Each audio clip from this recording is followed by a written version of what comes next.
Welcome, military enthusiasts. Today we're diving deep into the high-stakes clash between Russia, armed with its colossal $86.4 billion budget and 1.15 million troops, and Ukraine, a smaller yet resilient force fighting against all odds.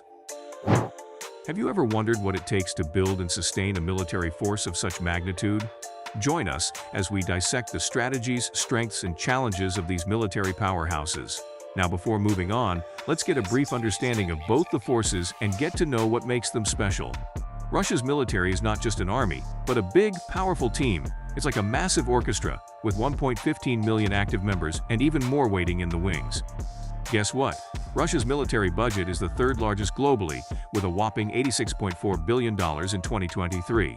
By looking at this, you might think Russia might have the best armed forces in the world. You may be right, but the Russian army also faces its fair share of problems. Now let's journey back to 2022, the year when the world held its breath during the invasion of Ukraine. The Russian army's logistical failures led to setbacks, territorial losses, and high casualties. Now, despite being significantly smaller in size as compared to the Russian army, the Ukrainian army is a powerful force. Interestingly, this formidable team officially started in 1991, but its roots stretch back to 1917, making it a force with a rich history. Fast forward to 2014, a significant year for this force. Despite a challenging conflict with Russia, the armed forces didn't weaken, they grew stronger. After this, they added new units called territorial defense units, like extra support ready to protect their homeland. However, this force faces tough challenges. Limited funds and the need for assistance from other countries are hurdles they must overcome. Now, you might be amazed at the sheer size and power of these military forces, but after seeing their capabilities, you might get even more shocked. Russia has been really stepping up its military game since 2008.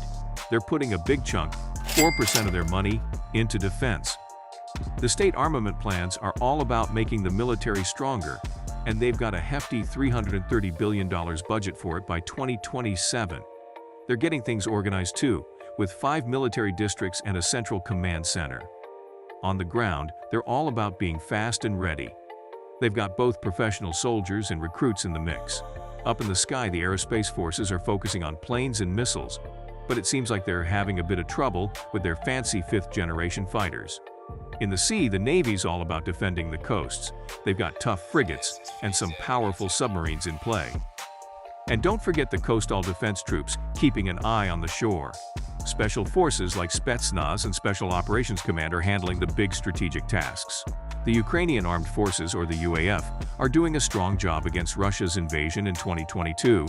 They've been defending well and even pushing back in some areas. It's tough though, because they've lost people and equipment. But they're flexible and getting help from Western countries, which is helping them out. There are some challenges though. They need to keep up the good work, but losing a lot of people is making it hard. They also need better trained non-commissioned officers. The equipment they've lost is a big deal, and they're relying on Western help to balance things against Russia. The US and other Western countries are giving a lot of money, over $37.6 billion, to help Ukraine.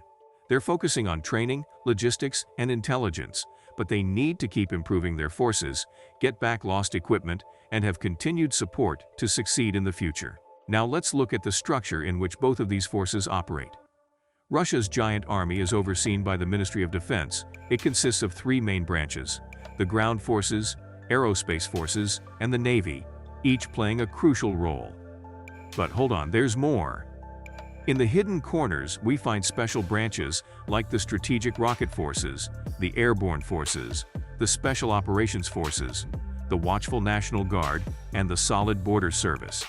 And behind the scenes, there's a logistical team working like wizards to make sure everything runs smoothly. In 2010, the Ukrainian army numbered only 200,000 soldiers. However, they revived conscription as a practice in 2014. How come? By July 2022, Ukraine planned to have built a massive army of 700,000 men. Thus, the country was preparing for something big. Pretty remarkable change, huh?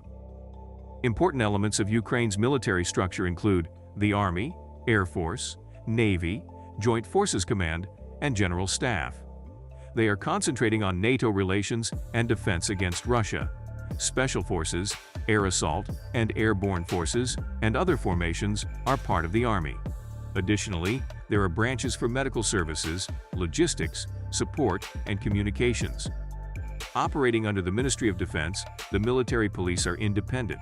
And there you have it, folks. Russia has a formidable military with a $86.4 billion budget and 1.15 million active members. Despite setbacks in the 2022 Ukraine invasion, they're enhancing capabilities with a $330 billion budget by 2027. Ukraine's smaller but resilient army, aided by Western support, faces challenges of casualties and lost equipment. The UAF structure includes the Army, Air Force, Navy, and Special Forces under the Ministry of Defense, adapting to counter Russian threats.